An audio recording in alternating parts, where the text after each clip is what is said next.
Hello everyone, আসসালামু আলাইকুম। সবাই কেমন আছেন? আজকে আমি একটা নিউ মিনি ভ্লগ নিয়ে চলে আসলাম। এই যে দেখেন আমার ছেলে, আমরা আজকে তার নানি বাড়ি যাচ্ছি। তার আব্বু গেছে মিষ্টি কিনতে। এত পরিমাণ মিষ্টির দোকানে ভিড়, ভাইরে ভাই। এদিকে আমি আমার ছেলেকে বলতেছি, তুমি দাঁড়াও, তোমাকে আমি একটু সুন্দর করে ভিডিও করে দিই। এই জন্য ও এইভাবে পোজ দিতেছে, কত সুন্দর করে দেখেন। ও পোজ দেওয়ার নামে সেরা রে ভাই, সেরা সেরা। আর নানির বাড়ি যাওয়ার কথা বললেই নয়, নানির বাড়ি গেলে তো অনেক অনেক অনেক খুশি। নানির বাড়ি পাইলে আর কিছু না লাগে, নানির বাড়ি থেকে আসতেই চায় না। এই ঈদে মনে হয় এমন কোনো মেয়ে বাদ নাই যে বাপের বাড়ি যাবে না।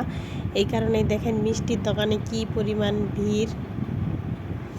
আমার জামাইয়ের তো মিষ্টি কিনতে কিনতে প্রায় আধা ঘন্টা লাগে গেছে। আমি বিরক্ত হয়ে বকাবকি শুরু করে দিছি, এত পরিমাণ ভিড়। এই যে এটা হচ্ছে আমাদের পঞ্চগড়ের ব্রিজ।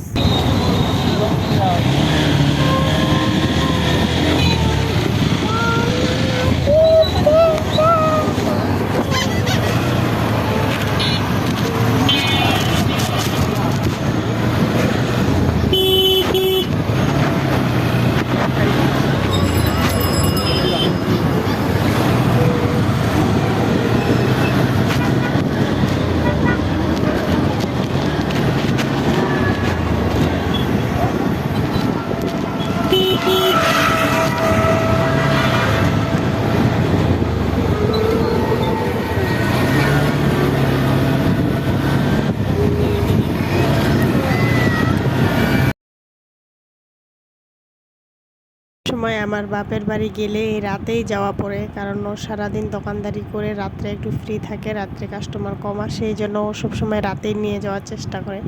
এই জন্য আমি একটু ভিডিও ক্লিপস নিতে নিতে চলেই আসলাম। এসে বাসায় এক নাস্তা দিছে। এই বাড়িতে একদিন আমি রাজকন্যা ছিলাম, আর দেখেন আজকে মেহমানের মতো সব কিছু দিতেছে। এখানে দিয়েছে মিষ্টি, আম দিছে, সেমাই দিছে, আর অনেক কিছু দিতে চাইছে। আমার জামাই তো খাবে না, না করছে। আমি ওকে বলি, তুমি এত না না করো কেন, আমি তো লোকটা আছি, বুঝে না, বেটা মানুষ তো। এই তো নাস্তার পর্ব শেষ করলাম, রাতের খাওয়ার ভিডিও নিতে ভুলে গেছি। এখন আমি একটু মেহেদি দিছি। আমার ছেলে হিংসায় বাঁচে না। আমি কেন মেহেদি দিলাম আমাকে বলতেছে, তুমি তাড়াতাড়ি এটা ধুয়ে ফেলো। এত পরিমাণ হিংসা। আমি একটু যদি আংটি পরি তাও বলে, তুমি এগুলা কেন পরছো, তাড়াতাড়ি খুলে ফেলো। খুব খুব হিংসা করে আমার সাথে। কেমনটা শুরু করে দিছে আমার সাথে। আমি এখন ওইগুলো কীভাবে উঠাই।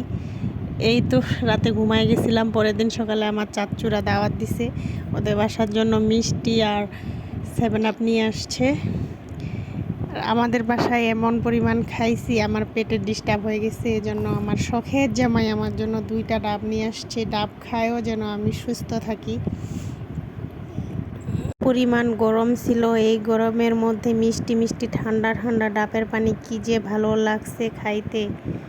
কিন্তু সে অনেক কষ্ট করে আমার জন্য ডাব 2টা জোগাড় করছে, তাকে অনেক অনেক ধন্যবাদ। আসসালামু আলাইকুম, সবাই ভালো থাকবেন।